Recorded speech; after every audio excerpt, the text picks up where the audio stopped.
Welcome to the Mac Power Users. I'm David Sparks, and joined as always by my friend and yours, Mr. Stephen Robles. Hello, Stephen. How's it going, David? I'm excited to have two Davids on this week's episode. Yes, we are. Today we've got, welcome to the show, David Pogue. Why, thank you so much. David, it's so nice to have you on the show today. I've been a fan of yours for a long time. I think I'll always love you for your I Want an iPhone video that you did back in the day when the iPhone came out. That was so great. Thank you, man. Yeah, I was writing the lyrics on the train into New York City to the Apple Store to film that song parody with actual people in line at the Fifth Avenue Apple Store singing different lines of the song, and I had no idea if I had anything but junk. So that was good. Yeah. Well, it was great. And a lot of folks probably know who you are already, but just a few of your accolades. You were a Yale University graduate with a distinction in music. You worked in musical theater for 10 years. Both Stephen and I are musical theater geeks, so we love that. What? All right, we're hijacking So, the rest of the show. yeah. My daughter is a theater major graduate out of UCLA. Stephen No is a way. trumpet major. Yeah, we run deep. The and then you're 7-time Emmy Award winner for the CBS Sunday Morning stuff, New York Times tech columnist, 13 years. They used to do a lot at Macworld, and back in the day that I was speaking at Macworld, you were there, and I really enjoyed that. Something I'd love to get nerdy with you about is voice to text dictation, because you've always been an advocate of that, as I have. And 20 Nova science specials on PBS, including Making Stuff, Hunting the Elements, and Beyond the Elements. Folks, everybody knows who David Pogue is. And we're really happy to have him on the show because you have a new book called I Apple, do. the First 50 Years. It's going to take And two you hands have- to hold this up. Look at this. It's Oh my gosh, you have an advanced hard copy. The thing's not even out yet as we speak. Yeah, this book is well researched, well written, and you could kill a man with it. David, I just want to say you've been a huge inspiration to me over the years. I followed your work, and your missing manuals, really inspired me to see that there's a place in the tech sphere for those who teach technology. I think it's serendipitous. I get to do that now with David Sparks, and this is a very teaching type podcast. And I'll have a question for you about the future with AI and people who teach technology, and is there a space still for that? But just want to thank you for all your work over the years and for the inspiration. And because you're a musical and theater nerd, I'm just curious, top musical, top classical work. Do you have them off the top of your head? Wow. Yeah, I can tell you my top musical. It's Sweeney Todd. It was the Sondheim 1981 really super grisly about the murderous barber in London. It was the first Broadway show I ever saw, and on Broadway. My parents, as a graduation present, brought me to New York for a weekend, and my parents had no clue what they were doing, but they saw that it had good reviews, and they took me to see it. And it was, I don't know if anyone knows the show, but it is really unforgettable. Without fail, every theater nerd I know goes to Sondheim. That's Yeah. the one. Yeah. I was lucky enough to be Sondheim's tech guy for 30 years. So whenever he had questions or wanted to know what to buy or had technical problems, I would go over to his place, and he paid me in Broadway tickets. So Oh my goodness! Into Yeah. the Woods is a special I am place. so tempted to just take this show down I musical know. theater right now. What are we doing, you guys? I'm gonna do it. I'm gonna do it for one more second because Into the Woods was my high school, my senior year musical, and I was Cinderella's prince, and so Into the Woods has a special place in my heart. Wait, you were Rapunzel's prince? Did I abuse her or show her disdain? Why does she run from me? Yes, I was. So you got the big laughs. I did. Those songs are hilarious. You have that. It and the was fun reprise. stealing the show. Yeah, Yeah. Oh my And God. now we got Steven singing on the show. This just gets that's it. better. That's it. That's it. Oh, I would have given good money. Yeah. That's fun. Well, but you've been on a journey, David, and one of the things that gives you is the perspective. And so, tell us about this book. Why'd you write it? Well, in 2024, it was the Mac's 40th anniversary, and Yeah. there's this outfit in Mountain View called the Computer History Museum, and they invited me to MC an evening of celebration and remembrance, and they rounded up all the original Mac guys, Bill Atkinson and Andy Hertzfeld and Susan Kerr, Yeah. who drew the icons and the fonts, and Guy Kawasaki was there, and it was like panels where I interviewed them, and it was just like a love fest. It was like Woodstock. It was everyone in the audience was just hanging on their words, and it was like emotional and funny and PTSD. So a couple weeks later, my wife literally wakes me up in the middle of the night, and she goes, David, I have the best idea for a book. I'm like, what? She goes, you should do a book about Apple's first 50 years. And I literally shut her down. I said, dude, you missed that. Go back to sleep. And in the morning, just to confirm, I looked it up, and it was now. I was wrong. And it left me 2 years to write the book, which is the perfect amount of time. But you know how when you have an idea and you're half asleep, you're never sure if it's really a good idea. So I called my editor, and I was supposed to be working on a different book that I had just started. And I said, what about this idea? And she goes, yeah, drop the other book, do this one. So it was all my wife's idea. Yeah, good. Well, wives often have the best ideas. Well, there's been no shortage of books about Apple written. A lot of them focus on Steve Jobs and kind of the characters there, but you really wanted to chronicle everything. And so you wanted to maybe redeem some stories that were changed or are represented by different sides. And so what were some of the other motivations? Like what stories did you want to correct or make sure that were gotten right for history? Well, I mean, the main thing is that I feel like the existing Apple books, first of all, they don't cover all 50 years. But as you say, there are a lot about Steve Jobs. They're generally written by business reporters, so they're focused on corporate infighting and back office stabbing and so on. I wanted to get into the products and the technologies and the backstories of how they came about. I mean, obviously the political stuff is in there when Steve Jobs gets ousted and all that stuff. But yeah, there are so many things that are wrong in the popular mythology, some of which I was excited to write about, and then I found out they weren't true. There's this one story that goes around about how when they were doing the iPod, and Steve Jobs wanted it really small, and so he kept yelling at his people, make it smaller, make it smaller.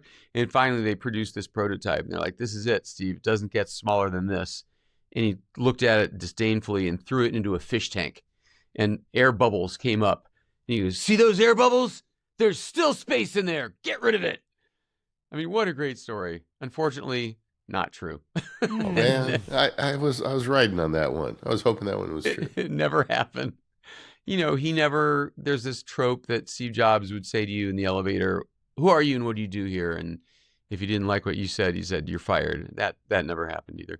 Yeah. It's interesting, the mythology around Steve Jobs being a jerk. Because I've talked to a lot of people that worked with him, and none of them say that. I interviewed 150 people for this book, and so I will say that, well, first of all, Steve Jobs is very complicated to write about. You can read a 600-page book just about Jobs and still not really come away with a feeling like you know him. And partly that's because there were multiple Steve Jobs, right? Like, Yeah. the stories that Woz tells about, like, before Apple, I mean, they were just two pals, talking about Bob Dylan and girls. And then there was Steve Jobs 1.0 when he was running the early Apple, where he was really volatile and he had no experience with business or with people. He really would rip people. And then he went away for 11 years, and then he came back, and he was, by all accounts, more moderated with Steve 2.0. But also the guy himself, John Scully told me he's sure that Jobs was bipolar, because he would cry piteously, and then he would laugh uproariously, an hour apart. He would rip you apart. He would put you on a pedestal. Andy Hirschfeld summed it up. He said, like, any adjective that can be applied to a person was Jobs at one point or another. So it is true that he would absolutely destroy his underlings. But there are two theories about that. One is that, he just had a mean streak and he was just being cruel. And the other is that that's his way of getting you to do better work, to reach inside you and surpass yourself. And I heard a lot of those stories. Like, I could not get it to work in the memory I had.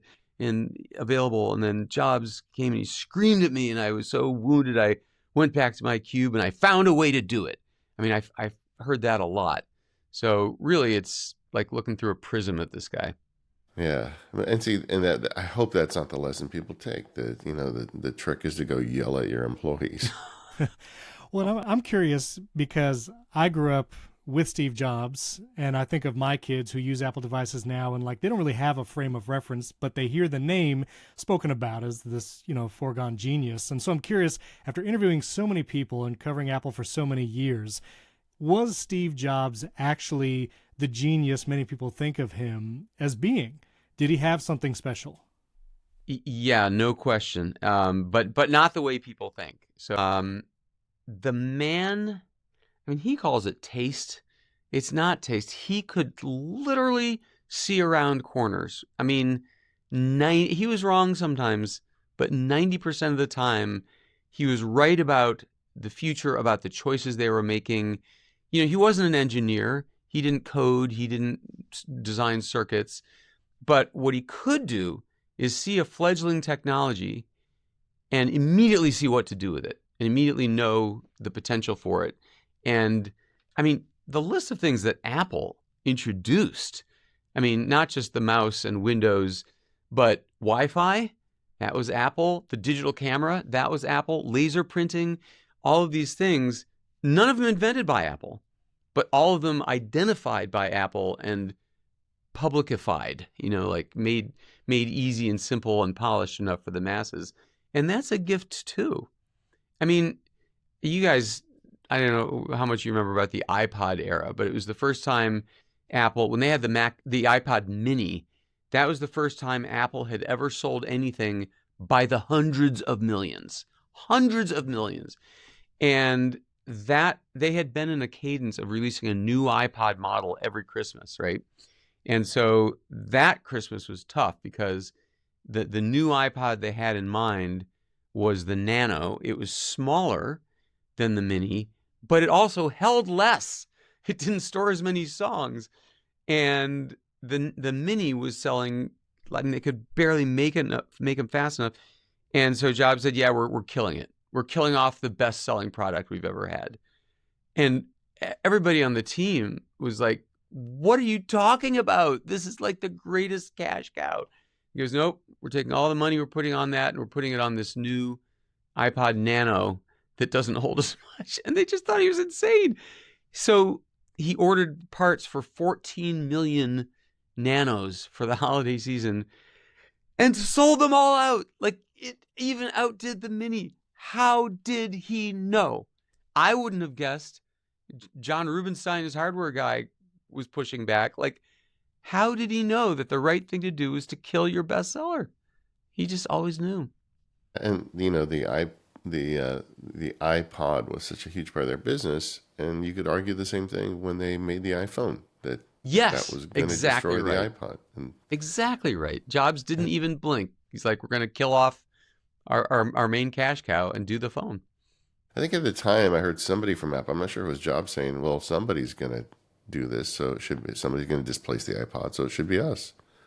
It was in the air. I mean, there were already phones with music playing. I mean, they were all terrible, but and you remember the rocker? I was just going to say the Motorola rocker. I mean, Apple's first instinct was to partner with an existing cell phone maker because Apple didn't know anything about cell phones. They had no contacts in the industry. They had no technologies.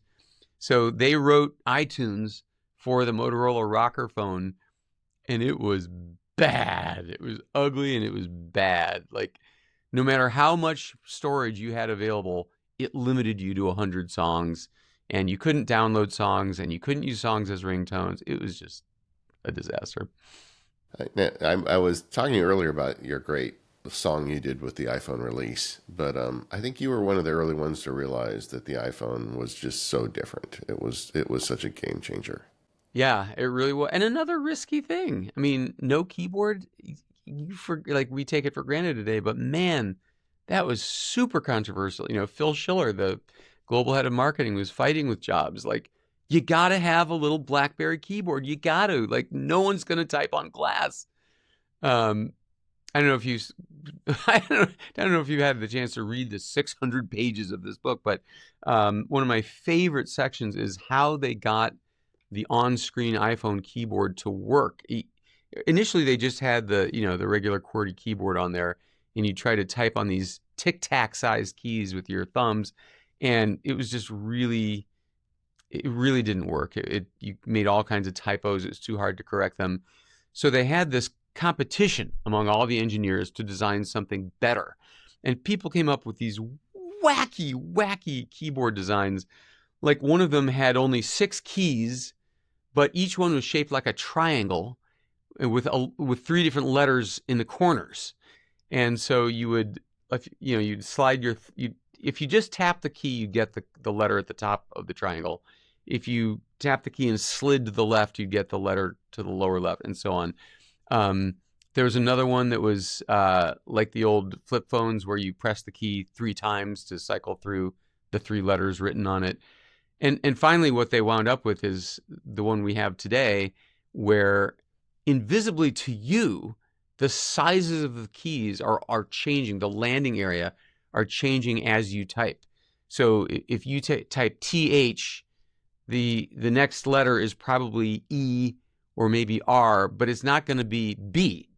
So the E and the R letters get really big so that you can be sloppier with your typing. And that's what finally licked it. I'm curious, back to kind of the ethos of Apple. I've always thought and every time Steve Jobs feel like he did a keynote, it was the corner of liberal arts and technology. That's what Apple was always about. And I remember when I got my first Mac, the G4 12-inch PowerBook, that it felt incredible that it came with iMovie and GarageBand, that you can just buy this piece of hardware and you have all the tools you need to create. And so I'm curious, after interviewing so many people, was that truly the ethos of Apple? Did it come from Jobs? Was it just kind of internal? Like where did that come from? And was that really the cornerstone of why they were doing what they were doing? That did come from Jobs.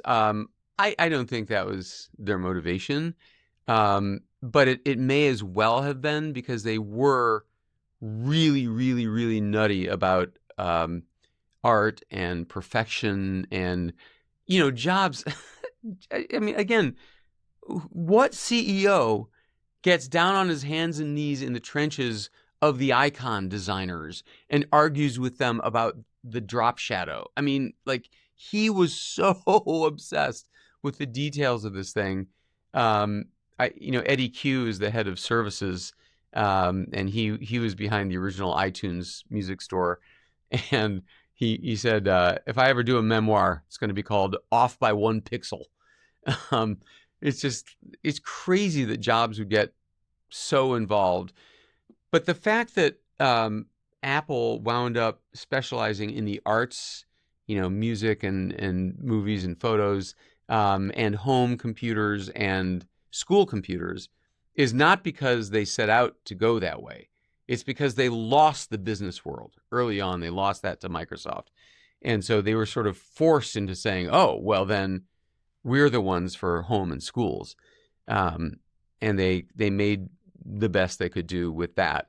But the GarageBand and iPhoto and iMovie, those sprang out from a conversation about how do we sell more storage. So they wanted the Mac to be the digital hub so that they could sell more Macs with bigger hard drives, because you'd need someplace to put that stuff. One of the moments in the book that I enjoyed reading, even though it was contentious, was the Mobile Me launch, which was a failure. And it was one of the times when Steve Jobs really railed at the team, telling them, this has hurt the reputation of the company. I believe his exact words were in your book.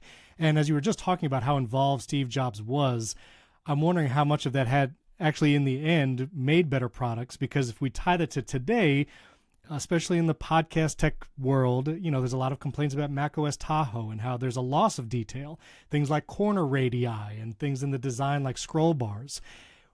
Because Steve Jobs was so involved, did that in the end make better products? And maybe do we need someone like that again in the future to make sure those details get seen? It couldn't hurt, I mean, I think it obviously did, because everybody up and down the company sort of feared his disapproval. And so they really did crank out better work, better ideas. And again, Jobs just kind of knew. I don't think he would screw up the corner radii on window. I just don't. He just knew what worked and what didn't, and how people would react to an uncanny degree. Yeah, I mean, as we know, there's a changeover in Apple, the head of Apple's design department a couple months ago. So it'll be interesting to see if there are some fixes to what we've got now. I mean, you always ask yourself, what has the company lost with Steve's passing? And you look at this corner radii thing just as an example, and they really have moved a long way away from moving just one pixel, haven't they? And it feels like, they need to return to that attention for detail somehow. Like Apple certainly has evolved. It would have to, right? There is no other Steve Jobs. Like there couldn't be at Apple or anywhere else in the world. He was, I mean, nothing like this unbelievable brew of talents and drive and volatility and passion and taste. And again, willing to not micromanage, but micro decide things that mattered to the end product. So there couldn't, but like Tim Cook as the successor, that's Jobs' last example of knowing something that we don't. He picked someone who's his polar opposite. Instead of volatile, glitzy showman, he picks this quiet, steely, reserved, shy guy who's not a product guy at all, but a nuts and bolts guy. Like, why would you pick someone who's the opposite of you?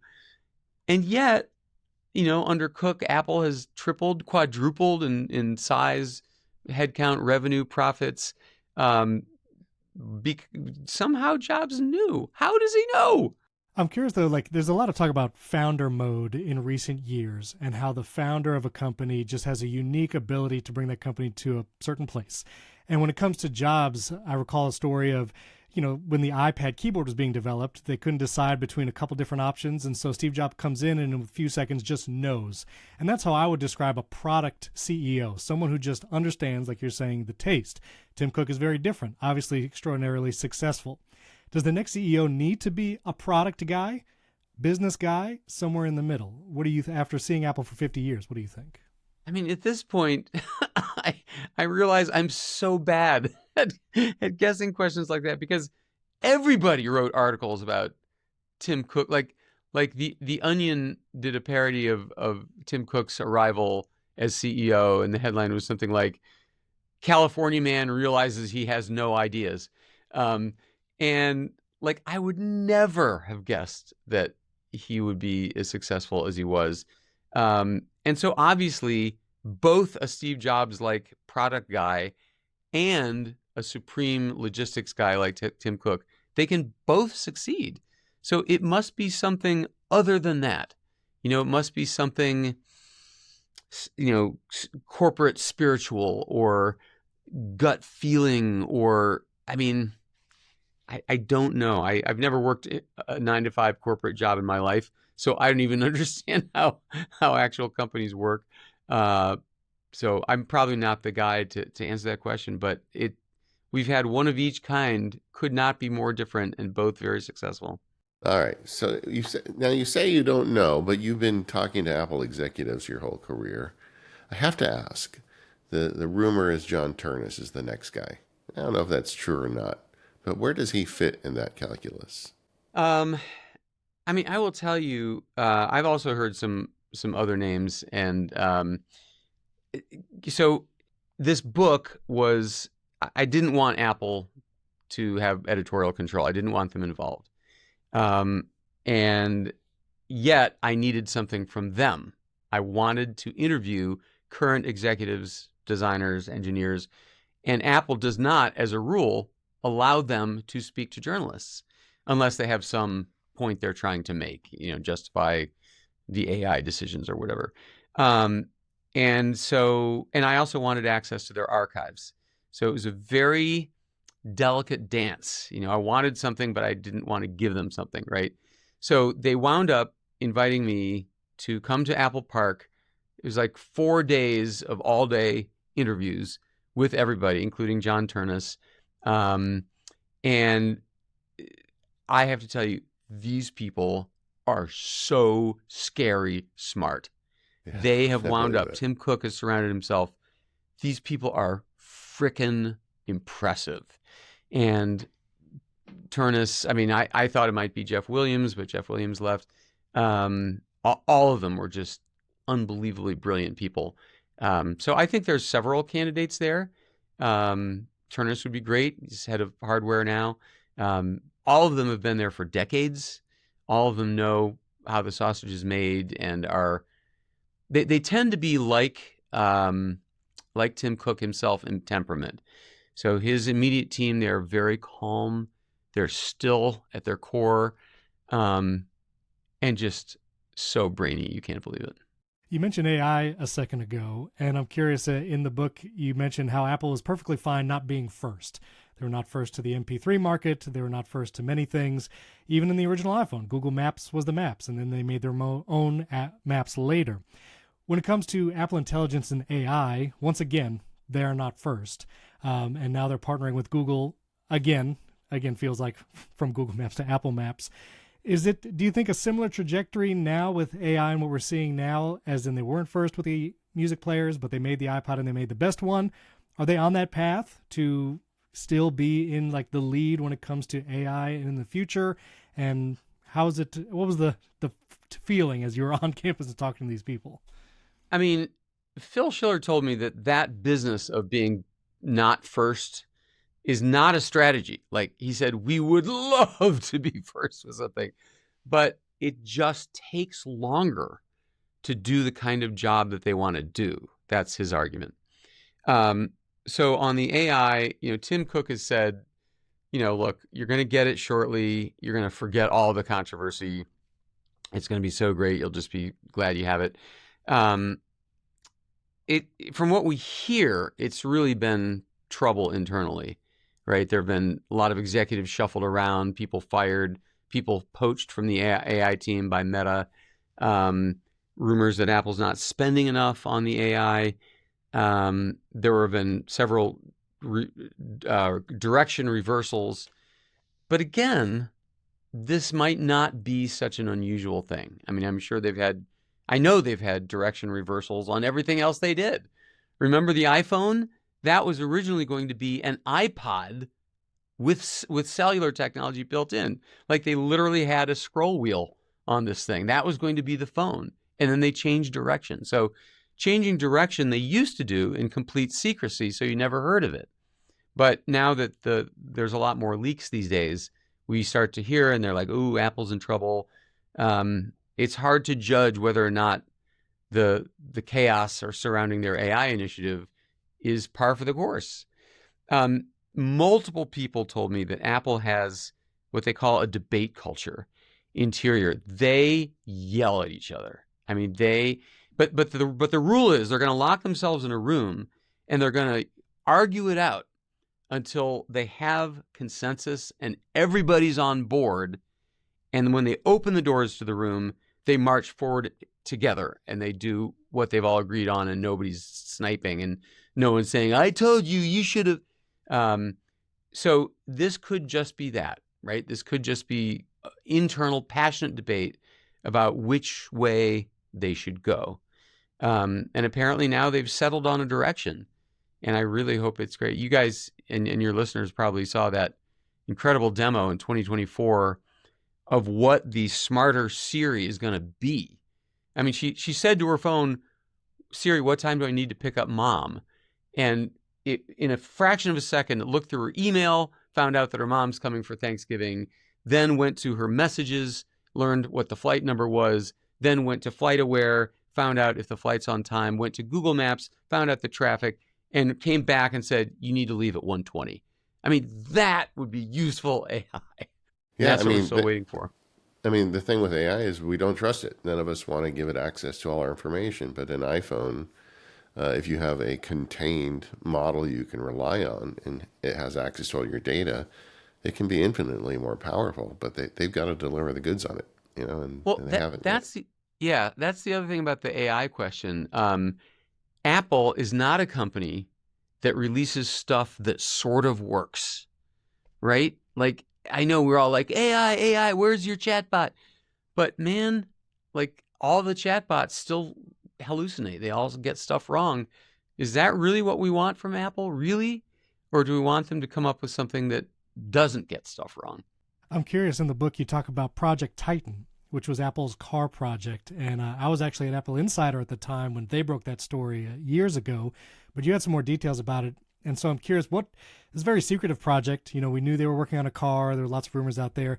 What did you learn about that project? And do they see that as like it was a big distraction and maybe they should have never even tried to do it? Or were those efforts at least worthwhile to see that it wasn't viable? What is the feeling on that? They definitely don't see it that way. I mean, obviously, it's disappointing that they didn't come up with this incredibly luxurious electric completely self-driving car with no steering wheel, no pedals. That was the goal. Took them 10 years of work, $10 billion, 1,200 engineers, and ultimately they canceled it in 2024 without seeing the light of day. But I mean, they have thousands of patents on what they developed during that time, and battery technology, AI, screen technology, audio technology. So a lot of that was plowed back into the company, into other products. So, I mean, as one guy told me, it was a failure as a product, but it wasn't a failure as a mission. But yeah, what I learned was, I mean, Apple really does not like to talk about it. Obviously, it's another one of those cases where if it weren't for leaks, we never even would have heard about it. I found out, the names of some people who had been in charge at various times.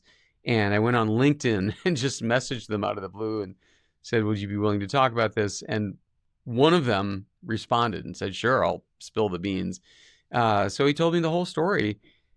The initial plan was to release a 1.0 Apple car, and it wouldn't be full self-driving, but it would be, gorgeous Johnny Ive designed and totally silent with the world's best sound system.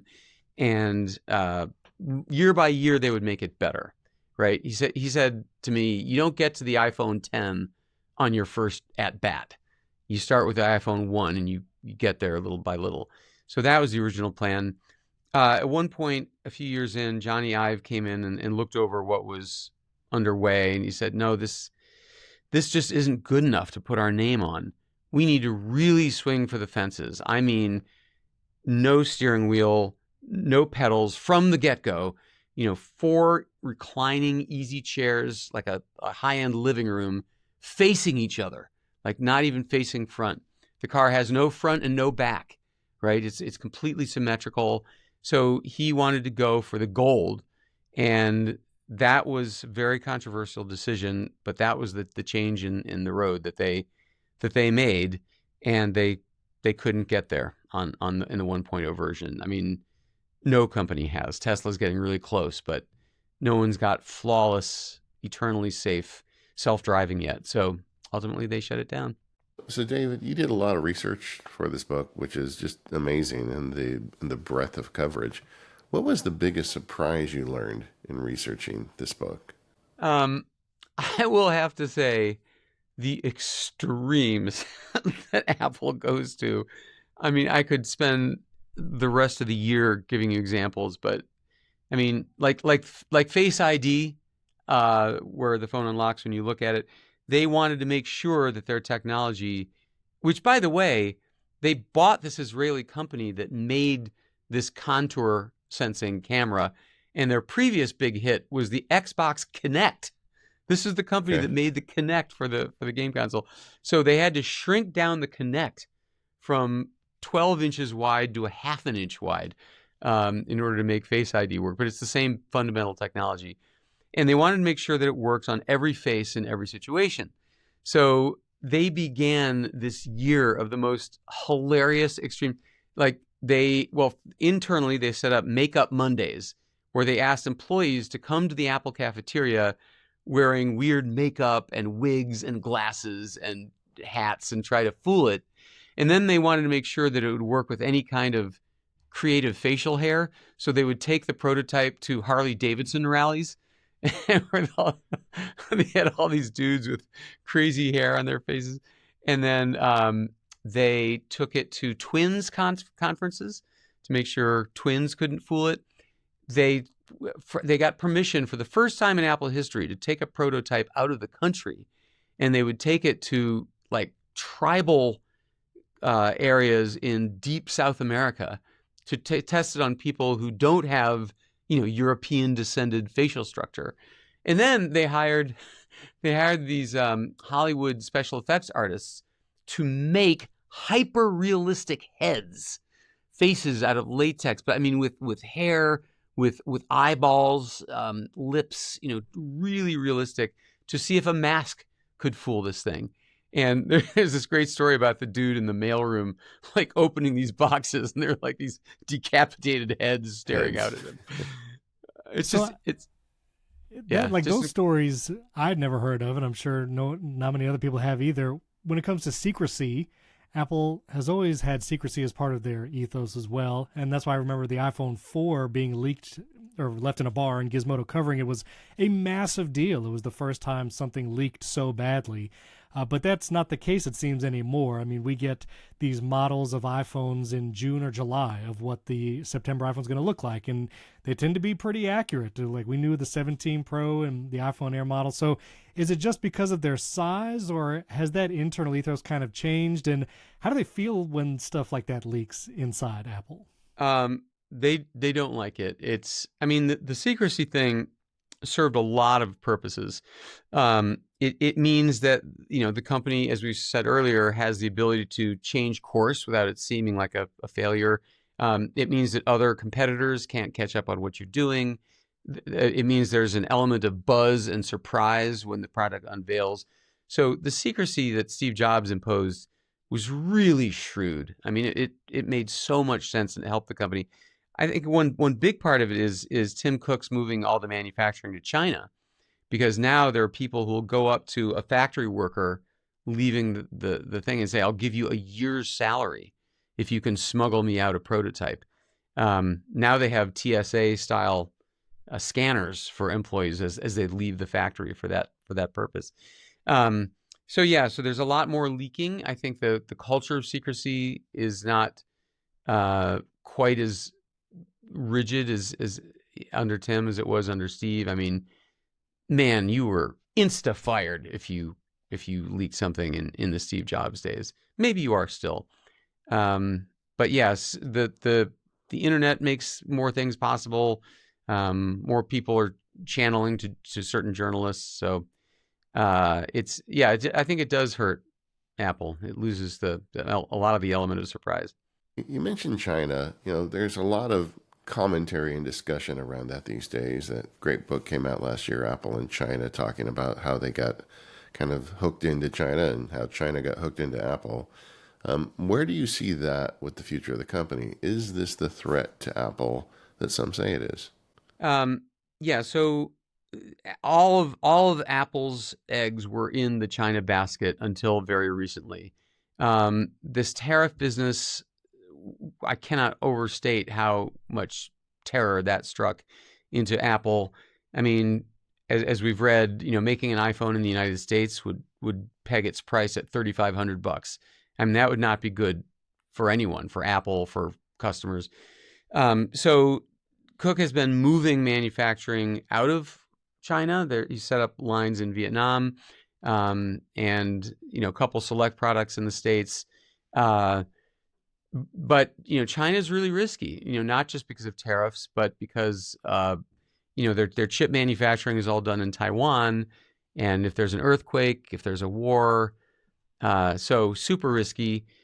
At the same time, man, as you know from the Apple in China book, the sophistication of high-tech manufacturing at scale, at speed, at low prices in China is not replicable. You cannot do that in the United States. Tim Cook himself said, if you were to round up all the tool and die makers, these are the guys who design the machines in the factory that make the parts, right? If you assembled all the tool and die makers in the United States, they wouldn't even fill a ballroom.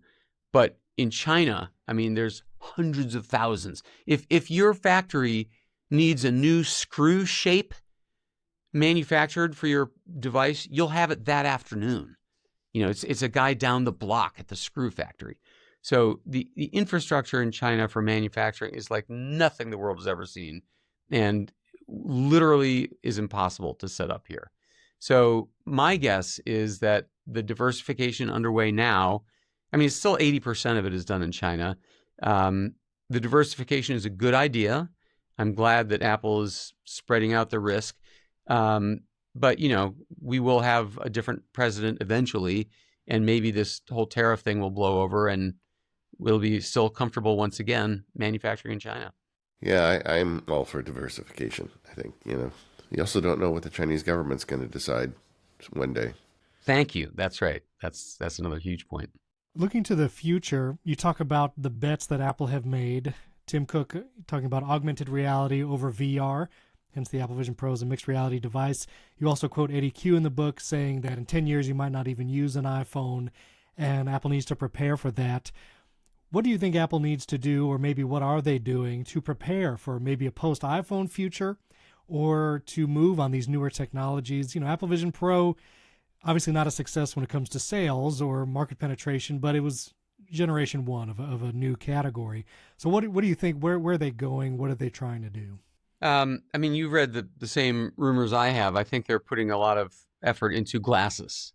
So it makes so much sense to me that eventually we won't be looking down all the time into our phone, because a lot of the things you can do with smart glasses. So the first round, as with Google and Meta, the first round will be no screens, just speakers, microphone, camera, and processing. And even that could be very useful, with the AI. What am I looking at? Can I eat this? That kind of thing. And then, maybe a year later, there will be this superimposed 1-inch screen in one of the lenses.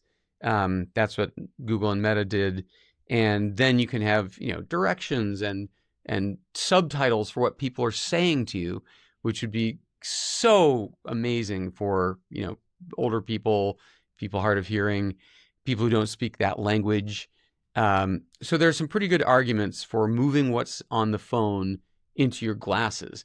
But there's also a pretty good argument for turning the AirPods into full-on wearable computers. I don't know how many of you guys saw Her, the movie Her, but that's what that movie is about. It's about a future where instead of carrying around phones, you're wearing this little earpiece and interacting with your AI.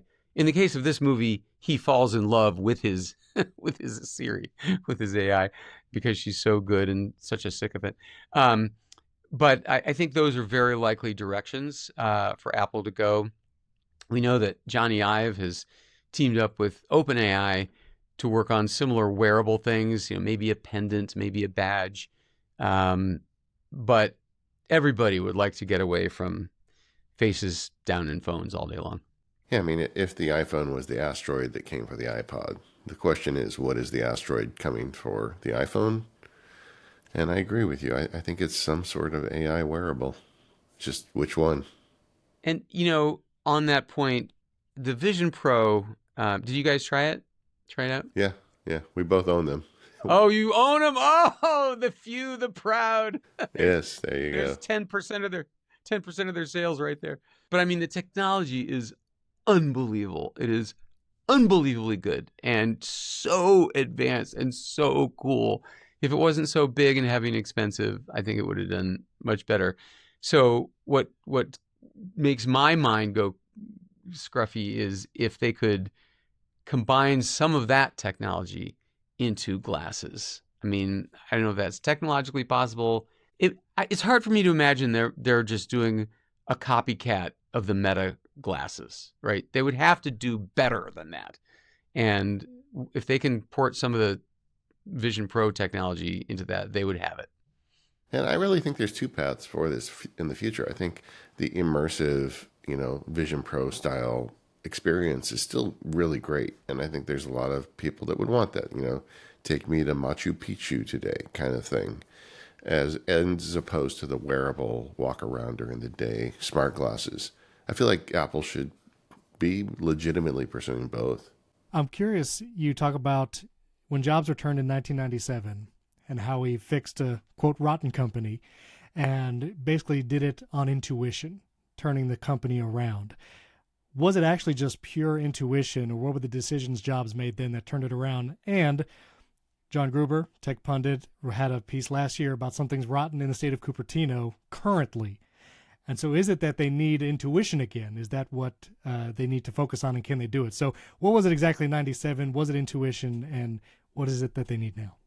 This story of Apple's turnaround, this is the one that the more I learn, the more boggled I am. This company, after 11 years without Jobs, was in so much trouble. It was a dumpster fire. They had fiefdoms and duplication. They had 22 different ad campaigns running, some of which contradicted each other. Phil Schiller told me at one point, 2 Apple lawyers showed up in trademark court to sue each other. I mean, it was just such a dysfunctional. And Gil Amelio, the third CEO in 5 years, he told me that, like, they would have a meeting of the executive team, and he would say, okay, this is the direction we're going to go. We'll see you next week. And they would just go out and do nothing. Like, they would have a decision and then just not do anything. They just ignored the CEO because there were all these little fiefdoms. It was a disaster. So Jobs came back, and, it took him a year to even want to get involved. He was like, no, I'm not your CEO. Maybe I'll be on the side as a consultant. But little by little, he asserted himself, and then they got rid of Amelio, and Jobs still wouldn't take the job. And so Fred Anderson, who's this totally unsung hero, very shy, out of the spotlight guy, Apple was 6 weeks from bankruptcy. So he got hired as chief financial officer then, in the middle of all this. Why did he take the job? For a dying company? Because he knew that if he could turn it around, it would be, his stock options would be worth a fortune. And he also loved Apple. So he pulled off 6 months of unbelievably shrewd financial maneuvers. For example, Apple paid its parts suppliers net 30 days. Like, within 30 days, he pays them for the parts. The standard in Silicon Valley is 90 days. So why was Apple deliberately making its cash crunch worse, right? So he renegotiated those things. They had $400 million worth of loans coming due in Japan. So he flew to Japan. He met with the bankers. He said, look, we have a plan to get out of this, but you need to give us more time. So they're like, okay, you can have more time. So just shrewd stuff. So he got them out of the financial crisis. And then when Jobs finally agreed to take over, he fired the entire board. He fired all 22 ad agencies. He killed all 70 of the products Apple was shipping, and said, we're gonna focus on four machines is all we're gonna make. So that includes shutting down the entire printer division, a $1 billion business. They just said, we're not doing printers. We're not doing monitors. We're shutting down the Newton. We're shutting down the advanced technology group. Just like this insane focus. They just shut everything down but Formax. Formax, that's it. And Jobs' argument was, this way we can put our best people on each one and make sure that they're fantastic products.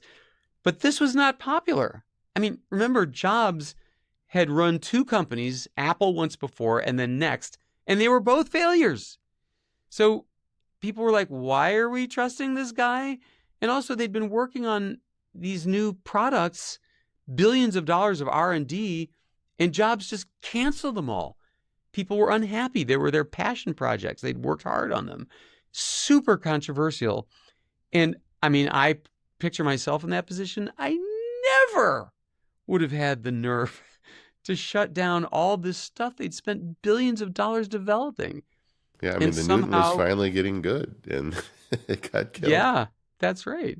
And again, somehow Jobs knew. Jobs and his team that were Next executives, like John Rubinstein, who's the head of hardware, Avi Tevanian, head of software, it was Rubenstein who shut down all the printers. Just like, okay, we're shutting that all down. We're selling it to HP. And he also shut down the Performas. Like the Performas were Apple's low-end Mac line. They were really crappy. And they had this proliferation of models. There were 70 different Mac models when Jobs came aboard. Rubenstein just, no, they're terrible. Shut them all down. That takes, to me, such bravery. But he did it. He did it within a year. Within a year, the company was profitable again. I mean, doggone, that's impressive. I mean, I challenge you to think of a greater business turnaround in history. Yeah, I don't know that there is one. It's a heck of a story, and now here we are at another crossroads, and you have to wonder, what is it next? What does Apple look like in 10 years? You got any thoughts on that? Yeah. So Stephen, the other part of your question was like, what about something rotten now? Maybe Gruber's right.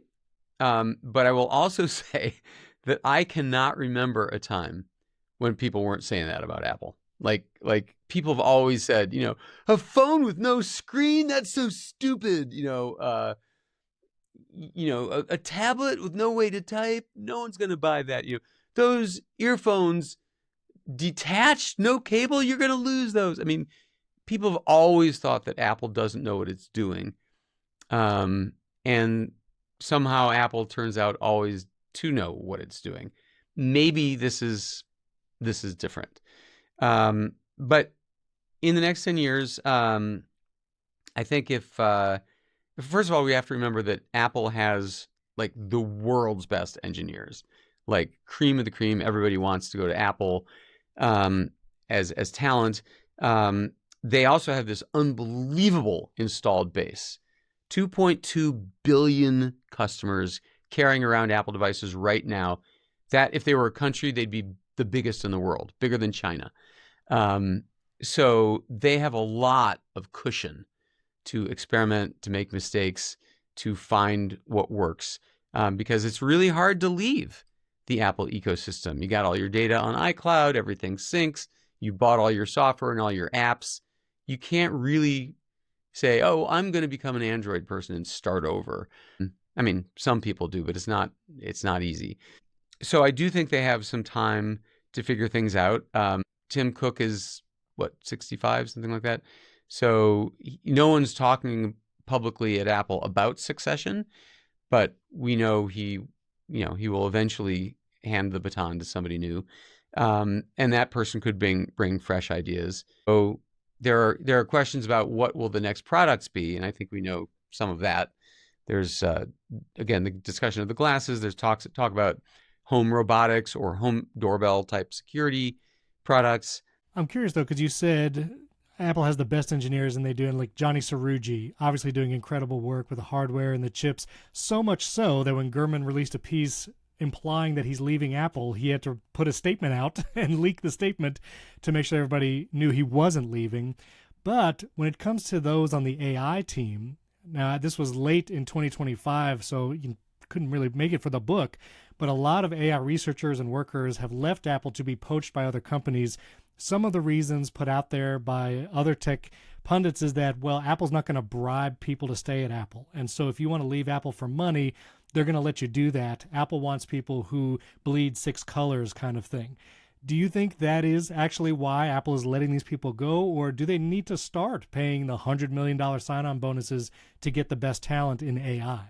Wow, that's a great question. I mean, I'm sure what they do pay is very nice, but what Meta was paying is absurd. I mean, the one guy got $200 million for 5 years. I mean, I don't think Apple's going to do that.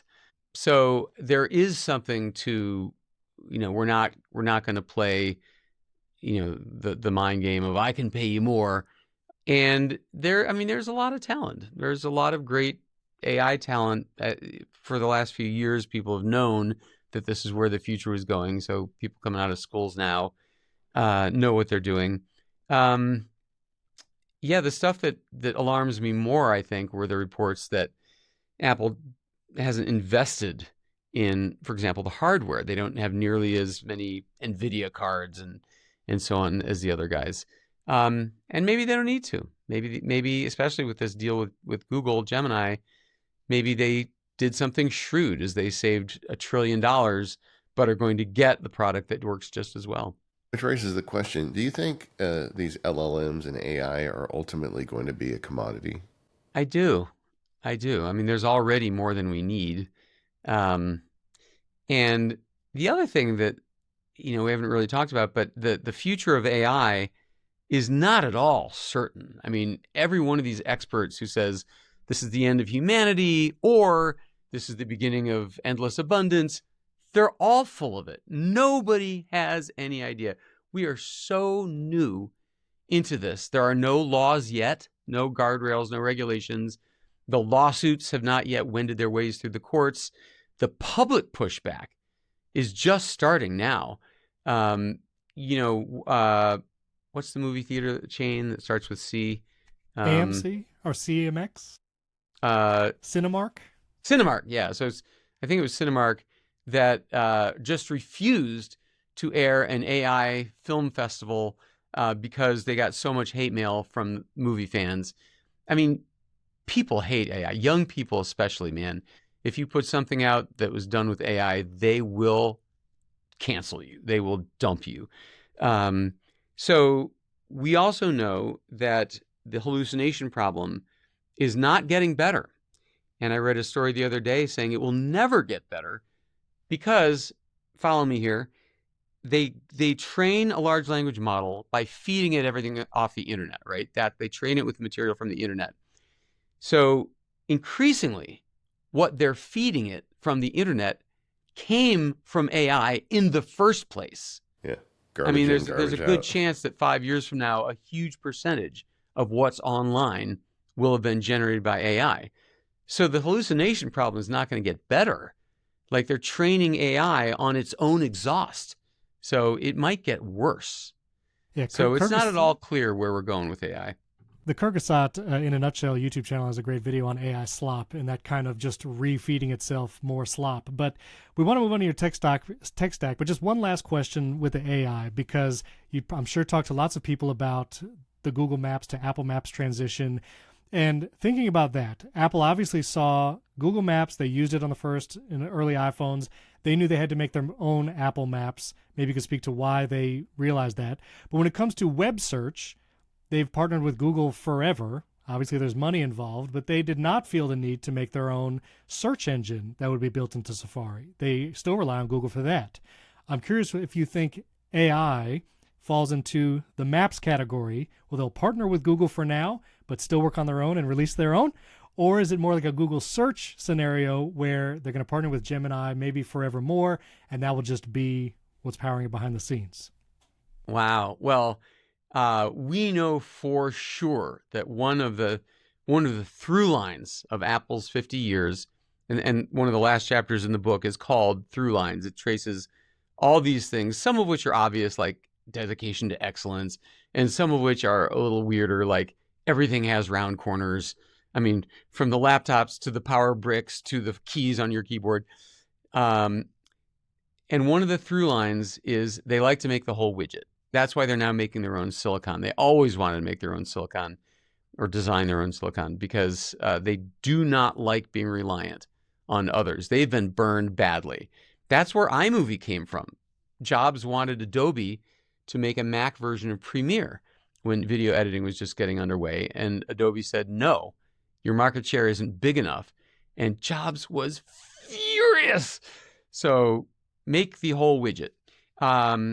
So I have no doubt that if Apple has the opportunity in a few years to replace Gemini with its own homebrewed AI, it will do so. Google really screwed Apple with the Maps scenario. So when the iPhone was coming out, there were only 16 apps and no app store, no way to add any more apps. 14 of the apps were designed by Apple, and 2 of them were pride of place provided by Google. One was Maps and one was YouTube. So the deal with Google was, we will let you be the only company on our home screen other than us if you agree that when you update your version of Maps, you will also update the iPhone version. And after a couple of years, Google violated that agreement. They gave the Android version of Maps vector art that is much cleaner, smoother lines instead of being pixelated, and turn-by-turn directions, which they didn't bring to the iPhone. And Jobs lost his mind. He was so mad. And he's like, we're gonna burn these people to the ground. So they came up with Apple Maps, and they threw it together in a year. And I don't know if you know how these app mapping apps are made, but basically you license different data from different vendors. So TomTom and Rand McNally give you the road maps, the two-dimensional. Then you get aerial satellite data from NASA or whoever, and then you get businesses data from a third vendor. And all told, there are 20 different databases of imagery and information that you have to knit together in a way that all works. And it took Google years to do that. Like 8 years before it had managed to wipe out the kinks and the dissimilarities between these different data sources. Apple tried to do the whole thing in a year. So Maps debuted, and it was full of mistakes. And that was that time when Tim Cook had to make a public apology for Apple Maps and actually recommended that the fans use Google Maps until Apple got its own Maps act together. That was quite an episode. This book is fascinating. What I really love about it, David, is that it's a focus on products, not people. And as an Apple fan for the whole run here, it's like a time machine for me. Reading it, going back and reading about some of these products. I remember where I was in my life when they come out, and you've really kind of run so many of these old rumors to ground and figured it out. As to everything you do, it's very entertaining, but it's also very informative. It's really something, this what you've made here. Clearly you have good taste, David. Thank you. I think a lot of our listeners will enjoy this book because it's just such a fun trip through Apple history, and what a great time to document this first 50 years. And as we've been talking about today, the company has, the future is uncertain for all of us, even Apple. And if someone's wondering if they should get it, just get it for the pictures. There's just amazing historical imagery, and again, all the stories. And so I don't know if you consider this your magnum opus, but it definitely feels like one. And so for congratulations. Sure. I'll never top this. Yeah, we haven't mentioned that for people who aren't watching and who are just listening, but the whole thing is in color. And that was not an easy conversation with the publisher because color is really expensive. And but I was like, you can't do a book about Apple and have pictures of the iMacs and the iPhones in black and white. We're not doing that. Yeah, no, you can't. And even just the images of like UI and stuff is worth it, because you got all the old UIs in there and stuff. Yeah, that's right. And there's so many pictures. I mean, I wrote some books back in the day for a publishing company related to Apple stuff, and I used to have to negotiate with them. Can I have 3 screenshots on this thing? No, well, you can have 2. Okay. But you got them all. It's great. All these great color photos. Everybody go check the book out. It's just amazing. It's a great gift for an Apple friend or get it for yourself. David, you are a Mac Power user, though, and you're on the Mac Power Users. So I'd like to take a minute just to hear about what your tech stack is. How does David Pogue get his work done? Yeah, it's a MacBook Pro. Incredibly, it is now 5 years old. I've been waiting for today's this new line of laptops. So I really like one of my 3 USB-C jacks is shot.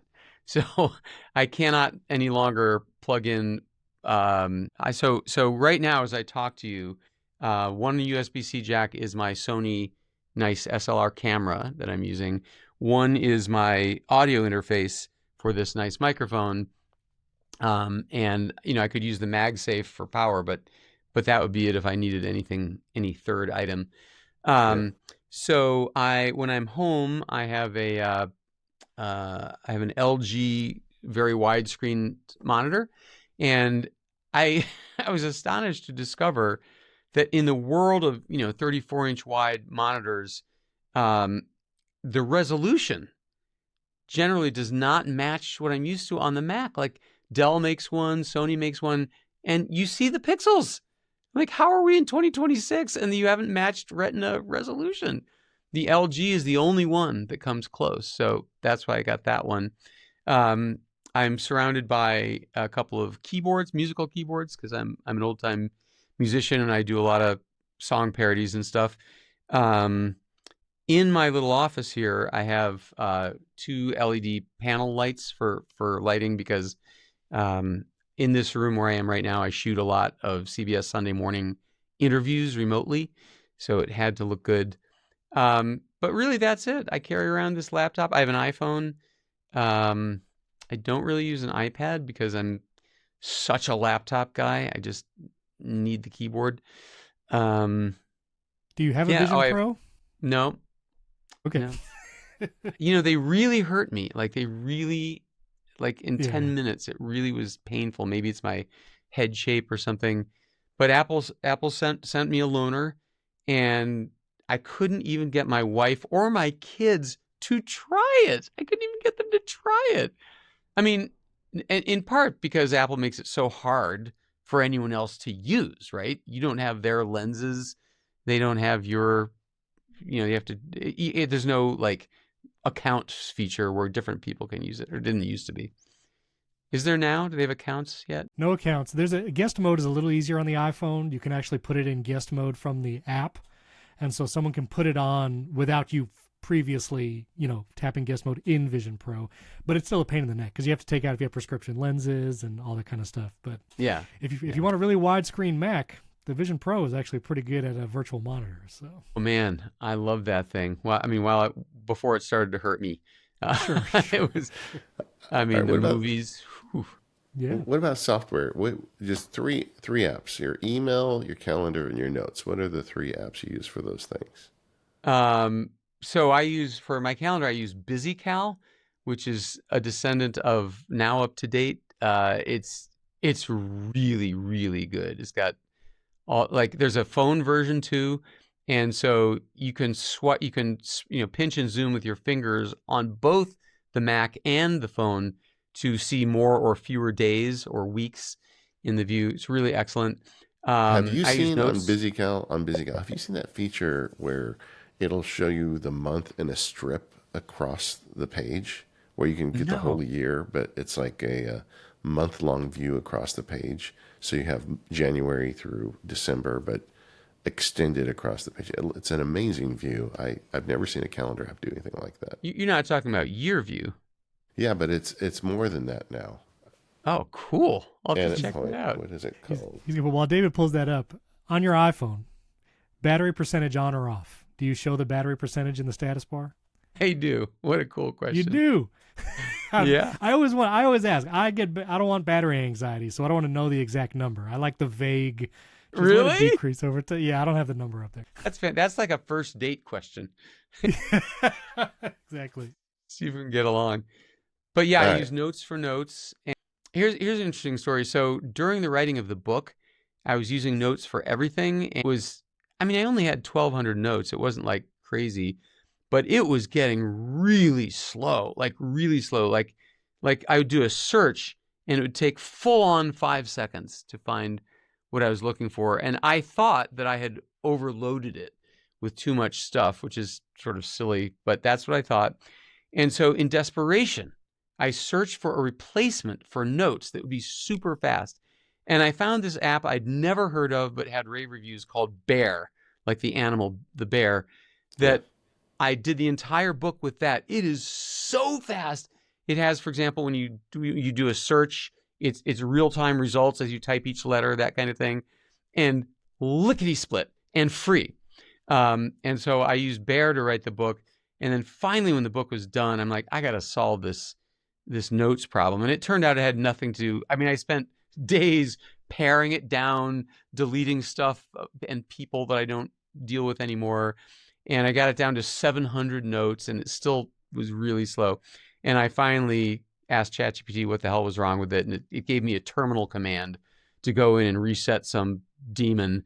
And boom, It was fast again. It had nothing to do with the number of notes. It Well, was just I'll say I'm a Bear Notes user by default. You are? I have almost 4,000 notes in there. I've been using it for like 9 years or whatever. You're kidding. I love Bear. I love Bear. I thought I was like using this in a No. special interest group of one. No, it's very popular with the Apple Mac power users. Yeah. Okay, good to know. What about for tasks, reminders, things? What do you do for tasks? That's all in BusyCal. It's right there on the Okay. side. So every day I'm looking at my calendar. I'm also looking at what's coming up next.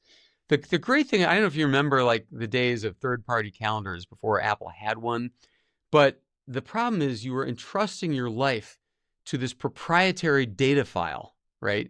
And so if the company went under, as Now Up to Date did, you lost your entire life. So the beauty of BusyCal is it uses the same database as Apple's calendar program. So even if the company goes under or you decide not to update, you'll have your entire life's worth of appointments and to-dos. Yeah, and that's really credit to Apple there by opening that up, like making their calendar and task list databases available to third parties. I don't know if any of your listeners are power users, but man, I am Mr. Hotkey. So I use Keyboard Maestro, and I am hotkeyed to the hilt. Every app, every search and replace, processes, everything is totally, totally mapped out to keyboard shortcuts. And for decades, I used typing expanders, type expansion, so that I can't use your laptop because I type T for I type BC for because, I type MC for Macintosh, IP for iPhone, and I type almost nothing. Wait. You have the program to T? Is that what you said? Yeah. Like everywhere, so you're saving yourself 2 letters. Times thousands of occurrences. But surely there's times where you just want to type something with a T and it doesn't, like you don't want the, right? So it doesn't expand unless there's a space after it. So if you type a space T space or T period, like punctuation or a space will trigger the expansion, but not if you go on to type thesaurus. Or if it's in the middle of the letter. Yeah. Yeah, but you're doing like stenographer style writing, like you're just one letter. That's blowing my mind. And you have a bunch of those? Hundreds upon hundreds. Oh my goodness. I have entire emails. I wrote this technology column for the New York Times for 13 years, and all the email was either, I love you or I hate you. So I had these full-on responses like, thank you for your kind notes. I'm glad you have such excellent taste. You made my day. And then I had another one like, got your constructed feedback. We'll have to agree to disagree on this one. And yeah.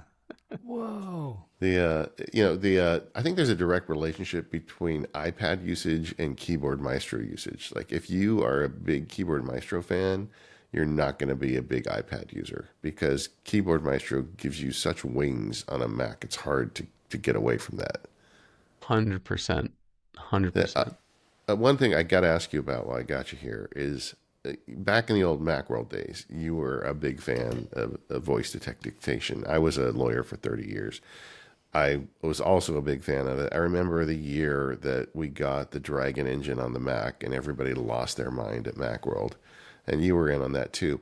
What do you think of the current trends in voice to text with the AI stuff? I developed something called tenosynovitis. It's like carpal tunnel syndrome, but worse because there's no real treatment for it. So I turned to Power Secretary.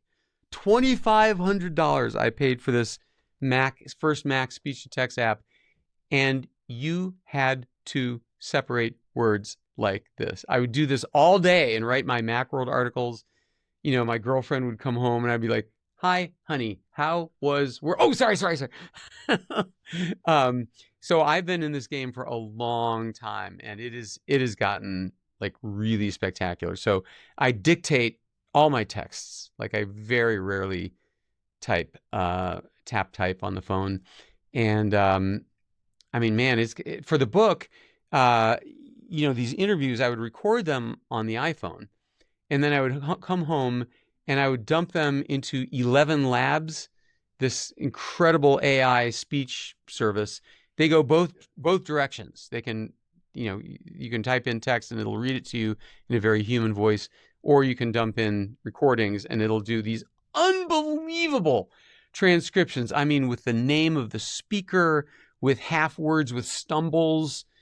Somebody will say, yeah, I work with Jobs for 11 years, and it'll type ELUMBA dash. It'll like literally transcribe non-words. Incredible. So that's how I got through the transcription process. I have one last question for you, David, on that. You just mentioned 11 Labs, and I actually have a professional voice clone of my own voice in my 11 Labs account because I do a daily tech show, and if I ever can't get to a recording environment, I'll actually generate the 5-minute show with 11 Labs in my voice, and I'll play it for friends and family, and it is scarily accurate. They wouldn't be able to tell that it's Have not you ever me. released it? Well, it's for paying members of my other podcast, and I make it clear. I say at the beginning, this episode was generated by 11 Labs. Okay. And so it's not public, only I can use it, but the members have heard it, and it's pretty uncanny. And so with that idea of AI, everyone's wondering what jobs will still be around with AI, where do you need to pivot? And me, primarily as a content creator, I'm on YouTube, I'm on social media, all the platforms are putting more AI-generated content in there. As I think a teacher yourself, and that is the kind of content I make as well, even with the proliferation of more AI content, will there always be a place for a flesh and blood human teacher that can teach other people about technology and explain things? I think there will be. I think even the best robot that might be able to explain better than I can, I think people will still want to hear it from a human being. But how do you think about that in the future? Will there always be a place for that flesh and blood teacher? Yes, because one thing that I know for sure in my 40 years as a tech journalist is that things don't replace things. Things just splinter. Things add on. So I remember when the Kindle came out, everyone was like, that's the end of printed books. No one will buy a printed book. I remember when Sirius Radio came out, like satellite radio, that's the end of AM, FM. CDs, that's the end of vinyl. No one will ever have vinyl 10 years from now. It never happens. Things just add on. So, of course, there will be AI-generated podcasts and voices, but there will also be human ones. And, man, I recorded the audiobook of Apple the First 50 Years myself. I will tell you right now, the result is 23 and a half hours long. Yeah. It's a 600-page book. It took me 2 weeks, and it's bizarrely exhausting to read aloud with energy for 4 hours a day. That's as much as I could do before I was just drained. And it doesn't seem like it should be so hard. But when do you ever speak nonstop for 4 hours? Like very rarely. And there were times when I really thought, wow, I wonder if 11 Labs could help me out here. But I don't think the inflections would be right. A lot of the book depends on humor and delivery, and I fooled with it. I made a voice clone of myself, and sometimes the inflections were just off, and it would be more trouble to fix them than it would just be to do it myself. And they're your words. I can see you wanting to be the person to read them. The book is called Apple, The First 50 Years from David Pogue. It's now available as this show publishes. It's brand new. Give David some support. Go get this book. You'll love it, gang. Thank you, Mr. Pogue, for coming on the Mac Power Users. We really appreciate it. Thank you, guys. Thanks for all the prep you did in these incredible questions.